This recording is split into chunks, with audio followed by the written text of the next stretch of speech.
Hey, Chuck, good to see you. Thanks for joining us for another session of Office Hours. The topic this week is transforming hospital revenue with predictive analytics. But before we dive into it, why don't you just give the audience a little bit of background on your experience in healthcare / RCM and what you do for Infinx? Yeah, thanks, David. It's good to be here again. I've always enjoyed doing these and fake laughing for everybody. So hopefully you got plenty of that lined up. So my career started in 2000. Started working for the largest healthcare corporation in the country called HCA. I'm sure everyone's heard of that one. A lot of providers, both acute and non-acute.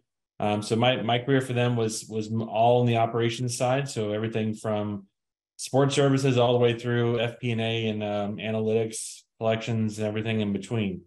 Then I went to the vendor side and started doing a lot of advisory, some strategic initiatives along the way, and then had a good opportunity to come join you here at Infinix last year as the Chief Strategy Officer. So been a long road to get here, but very happy it happened that way. Nice. So HCA, huge company. What exactly did you do for HCA? I know you and I have talked about it before, but you were heavy into the financial side and the reporting side. Is that right? Yeah. So from around 2007 to 2010 or 11, I ran some part of all of analytics and reporting for HCA. So be it either at one of the service centers or for the corporate office. So I managed a large section of the analytics, a lot of the reporting functionality for them at the hospital sites. So it's suffice to say, you know a little bit about analytical tools and what they can do and how to use them. I can fake it at least for this 30 minutes, for sure. Right on. All right. So you've been in the market for about 23 years now, heavy experience on the RCM side. What type of data analytic tools have you seen in the market that are leveraged by the RCM operators and the CFOs? Yeah, so in my experience, it's kind of been a tale of two different options that people use. You usually see people that are sequestered to the local EMR or whatever is available through their Cerner instance or Allscripts or Epic or whatever it is, being able to pull things kind of one report at a time. Then you have some people that have leveraged either a homegrown system and they've leveraged some sort of Power BI or Tableau or MicroStrategy to try to pull stuff together internally. Both have their kind of positives and negatives. But it's usually, I'd say more often than not, people are kind of beholden to their local system. That's where you hear a lot of those complaints where CFOs or directors of rev cycle have to kind of ask someone to pull an ATV for them at the time and kind of wait around for it. So just for those that may not be familiar with that acronym ATB, what is that and what's the importance of an ATB? Yeah, great question. So ATB is an acronym for Aged Trial Balance, which is it's a fancy way of just saying, hey, I'm going to look at all the dollars and cents that are on my accounts receivable. And usually they chunk it up between both the financial class, so things like Medicare, Medicaid, patient, Blue Cross, all those kind of big payer groups down one side. And then on the other side, they'll have the aging bucket. So 0 to 30, 30 to 60, 60 to 90, et cetera. And then the CFOs and the operators are making decisions based upon what they're seeing by those certain aging buckets and if the cash is climbing or declining or how denials are impacting that or whatever. So the data analytics then can really impact the financial performance and the cost management of a hospital. Is that correct? How do you see data analytic tools helping or impacting in those processes? Well, so I'd say the biggest impact, David, is that a lot of these things that we talk about in analytic platforms like age trial balances and cash reports and things like that, they're what we call lagging indicators. So they're kind of reporting the news on here's what's happened up to this point basis. A lot of them don't do a very good job on predicting what's going to happen or leading them in the right direction of what's going to happen. But however, a lot of these analytical tools can give CFOs and decision makers some insight into what's happening in their receivable, from an aged basis, how things are moving through the aging process. So a lot of things, one of the big metrics we look at is called conversion rate. So conversion rate essentially means how much of that 0 to 30 bucket was resolved and didn't go to the 31 to 60, and how much of the 31 to 60 was resolved and didn't go to 60 to 90. And as everyone knows, you really don't want to have aging go past 90 days. That's kind of the cutoff. And so you're really trying to maximize your conversion rates between those first three buckets. So it gives those decision makers, hey, the managed Medicaid products don't have a high of conversion rate as some of the other products. So we really need to focus in and figure out what's going on there. So the point of all these tools is to give them a few hints and tricks of, hey, here's where I need to go do some investigating. Very, very few times where there'll be this giant pointing arrow to here's your major problem in revenue cycle and here's the solve. Most of the time, it's a little bit of a forensics to figure out exactly where to go look. So that brings up a good point then. If it's forensics analysis, so to speak, what are some of the KPIs that the finance teams track, or maybe even wish they could track that they can't if they don't have a data analytics tool, and how does that impact decision making? I know that one of the things that you and I have talked about in the past is, okay, you know, here's the aging or here's the denial percentage, but what impact, what's the context around those numbers? So can you kind of speak to those things? Sure. So some of the I'll name a few of the big KPIs that are tracked from a macro level, and then we can talk some more specifics. So your aging KPIs would include things like AR over 90 days old, A over 360 days old. Like I said before, those conversion rates are very important. Also included in that kind of aging category is what I would call it is your denial performance. And a lot of people get confused on denial performance KPIs. So when you hear someone say, what's your denial rate? So you hear that term thrown around a lot is, hey, my denial rate 7%. Well, what exactly does that mean? What a lot of people leave out of that name is it's actually the initial denial rate. So the initial denial rate is your 7 or 8%. That's usually what people see in a pretty good shop. So if your shop's at 10, 11, 12, 13, I've seen some as high as 30 or 40%. That's a really bad initial denial rate.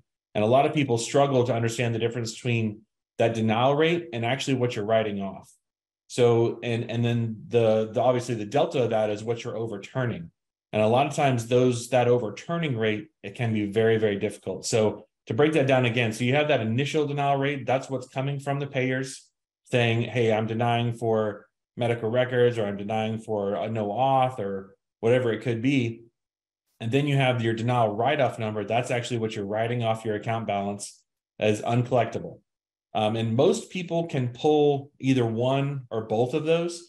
Very few analytical products can even approach defining what the overturned denial amount is. That's another one that people struggle with a lot. And then on the income statement side, you'll have a lot of KPIs around cash. Cash obviously is king. Your net revenue KPIs, your net revenue as percent of gross, bad debt, those kind of metrics are very, very common to be tracked from a macro level from CFOs and rev cycle leaders. So when they have this data and they're performing against the KPIs, can you give some examples on how those metrics drive decisions, how they make the decisions based upon, aging, initial denials, some of the things that you just discussed? Sure. So I'll give you a great example from the past that was an easy mistake for the CFO to make. And I'll give you the example of why he made this mistake and some of the bad things that happened because of it. So there was this one hospital, I won't say the name of it obviously, but they were having a major issue with point of service collections. So point of service collections obviously being when the patient presents or sometime during the pre-registration process, you're collecting money. They were really doing poorly with it, so the best facilities perform at 2 or 3% of total cash should be point of service. So they were performing maybe at 0.01, something really bad, almost no money, with the exception of one department. And so this one department was just blowing it out for cash, man. I mean, the crazy numbers they were reporting in for point of service.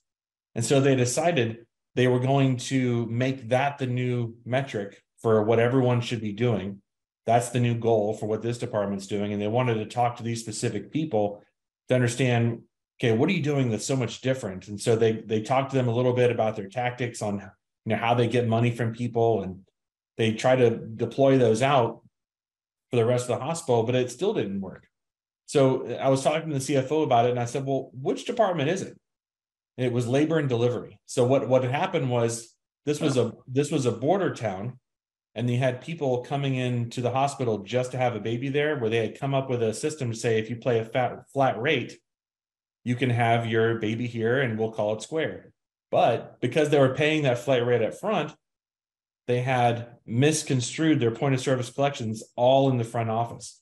So little things like that have a tendency to be false negative or false positives that can alert us to something to say, okay, yeah, everyone should be like this.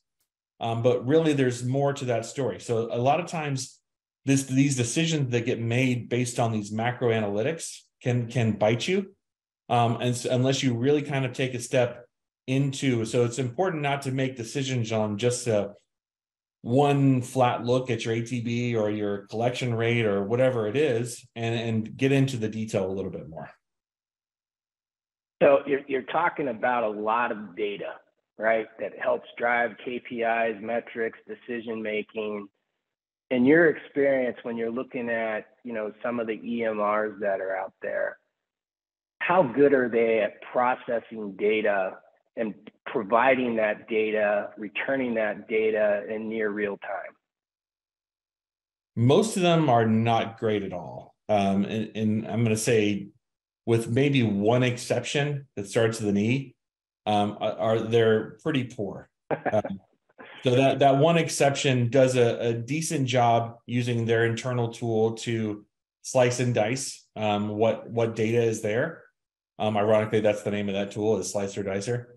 So those of you who know what tool I'm talking about know exactly what I'm talking about. But the vast majority of EMRs as a whole do a very poor job of accessing data on a real-time basis, storing data, and being able to pull patient-level data at a quick time. So there's a big difference there. So one EMR that I use a lot has a module where you can look at your clean claim rate, you can look at your unbilled, you can look at your AR, but it's really just a spark line. It's really just a line graph, and there's no data behind it. So if I want to know, hey, what are the 10 patients that are really driving this unbilled number? I've got to go into a different instance and write my own query and figure it out that way. That's the biggest issue I see when at Infinx, when we talk to clients and they're complaining about data, that's the biggest issue, is they can't get down to patient data very, very quickly. That is what we see. Got it. So you just talked about labor and delivery and how the hospital was collecting on that revenue, and then it came back to what can we do with point of service, so to speak, to get our collections up. How do you see data analytics being leveraged to collaborate with other departments, such as intake, patient access, and even patient care for that matter? Sure. I'd say the biggest example we see on that on a daily basis is in denials management. So denials, while it's a great indicator, it's a lagging indicator, obviously. But what the best rev cycles that we see at Infinix are the ones that have the cross-functional kind of denial committees. And the best examples we see of that are places that look at the remits that are coming in, and they really chunk up both the incoming denials that we talked about and what's being written off. And then look at it by department. So they'll say, okay, of all the denials we got in, X% are from patient access. Okay, great. That's one thing that's good. But of those, how much of those were no authorization because of the prior auth unit? How much was from no auth from case management? Where's the medical necessity component, the level of care coming into play there? And that really crosses a lot of boundaries, like you mentioned, everything from patient intake all the way through billing and collection. So you're able to leverage, if you have the data at your fingertips, some very, very finite and very specific stuff about where these denials are coming from. But some of the trick to that is to be able to parse that data into something that's usable. So lots of hospitals, lots of organizations of providers of all sizes have data, right? They have lots of data. But what separates the pros from the amateurs is the ability to take all that data and turn it into information that's useful. So instead of looking at a denial remit that has literally millions of lines on it, it's much easier to say, okay, of all those millions of lines, let me get that down to this clinic, this doc is struggling with prior auths for this kind of procedure. And if you're able to do that very quickly, you can help that doctor make some very quick decisions about what's going to really move the needle for them. Got it. So again, you mentioned all the data that's out there. Does that amount of data, in your experience, bring barriers or challenges to analytics projects or initiatives? Meaning, is the data itself a roadblock when you go to implement some of these data analytic tools? Oh, absolutely. And obviously, the bigger you are, the bigger problem this is. So even when you're talking about a small hospital, say $100 million in revenue, their ATB, their 835 information, their charge level data is going to be literally millions of lines.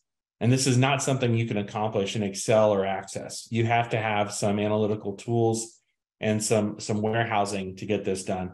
Not just that, so the blending of these different data marts is also very challenging. That's one of the biggest issues we see in the hospital environment, especially is let's use the example of a hospital CFO that wants to get a complete picture of their revenue cycle. They can go into the EMR and they can get, okay, here's what my charges are. Here's what my ATB looks like. They can get a lot of that information out of there, right? But they also need information out of their billing scrubber. They also need information from their collection agencies. They also need information from the price master that may be in 5 different instances or 5 different data marts. And so they have to spend a lot of time going back and forth and marrying data together. They want to know of their ATB, how much of it is denied. So putting all these things together is very taxing and it's very expensive. And if you try to pull it out of the EMR native environment and those tables, especially if you're pulling it out of your billing scrubber, those 835 files that are millions of lines long, that can get expensive just to warehouse it. So here I'm talking about like your Azure, your AWS, your Google, all those things that are hosting fees that get very pricey. A lot of people don't kind of take that into account when they're thinking about an analytics platform. So one thing that we haven't touched on, and it just came to me when you were mentioning all this, is value-based care and patient satisfaction, right?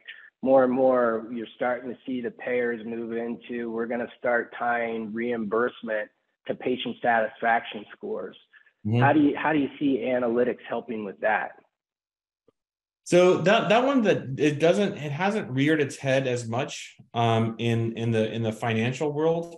But it would go in that same conversation we were just having about being able to marry data across a lot of different platforms.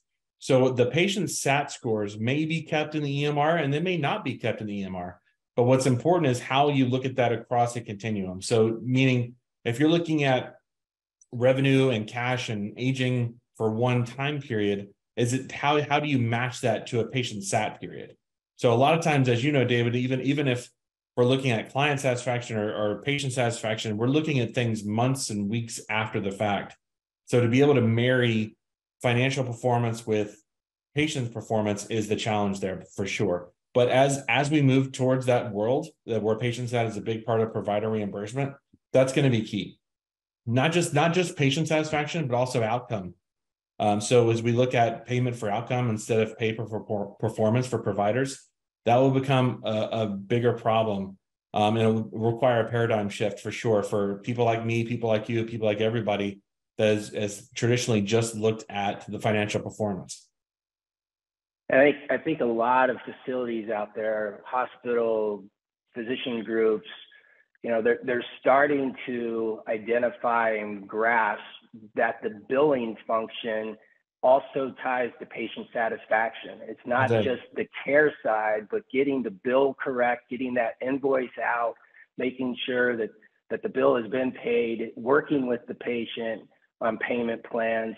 That all ties back, because once that patient receives the care and then they get that invoice, they've forgotten about the care. Now it's financial. It's a big impact to them. For sure. And I would add one more thing to that is in the secondary world. So after they've had their Medicare and they have the copay and the deductible and they get that bill dropped, a lot of the patients have secondary insurances.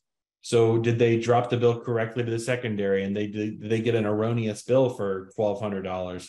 I can't tell you how many times I've seen that where, hey, I've already got this paid, and all of a sudden you have to go back and get another insurance bill or another liability on the account and redo it. So there's a lot of churn in the back end that happens, and it affects patient sat very, very a lot. Yeah.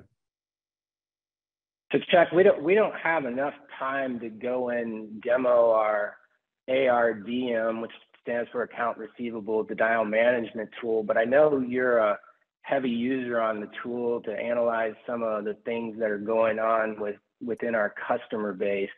Can you just kind of describe how Infinx's tool is different than some of the tools that you've used in the past or may have been exposed to in the past? Yeah, I'd say the main difference is speed, David. So, when I worked at HCA and we had a lot of different tools that gave me macro level data very quickly. I've done advisory engagements at small hospitals and big hospitals, and I've done them at 10 doc clinics and 2,000 doc clinics. The biggest difference between what's available out there and the best stuff I've seen from Infinx is speed and consolidation of data. So the couple things we've talked about today are, from the speed perspective, do I have to make my own report? Do I have to write it every time? Do I have to ask someone else for it? Those are the big problems that we see pretty consistently across the continuum. When you use, the tools that I'm using for our management of things, I can get into our ATB in literally 3 seconds. I can see the whole inventory, and I can get down to patient level detail in about 5 seconds total. And then if I want to, I can drop that to Excel and I can do anything I want with it there. So that ability is game changer for people in management to be able to make very quick decisions and move on. From the consolidation perspective, having everything in one place, so where it's literally a few clicks and it's in the same dashboard. I don't need multiple logins. I don't need, to go and look at 3 different screens to get things happening. I can get it all done in one dashboard, and that's another game changer that's been played big for me and the operations team. And then there's the workforce management side of the product, which I know that you haven't had much exposure to, but the way that we can predict recovery at a high degree of probability down to the charge level of that claim is pretty impressive. Oh yeah, for sure. And where that's very helpful is when you're starting to assign accounts for follow-up, assign accounts for remediation. It helps you put the right people on the right task without wasting a whole lot of time. So most rev cycle shops will say, hey, David, you're going to do Medicare 0 to 30 for accounts that are $30,000 or higher and last names ending A through L. That's your assignment. That's all well and good, but you're going to be clicking around in that thing and you're going to be looking for the easy ones to do. You're going to be trying to find whatever you want to do there. What our tool allows us to do for our clients is say, okay, these are the 50 accounts that if I follow up on them, they've got the most need and the best probability of getting resolved. These 500 over here are probably dead and are probably not going to happen even if you follow up on them 40 times. So I can focus and sit on the accounts that need something in order to get paid and have a much better chance of getting liquidated. Well stated. Well, Chuck, this concludes the session of Office Hours. Really appreciate your insights based upon your experience and current to date use of the Infinx product. And thank you again for your time. Yeah, enjoyed it, David. Till next time, bud.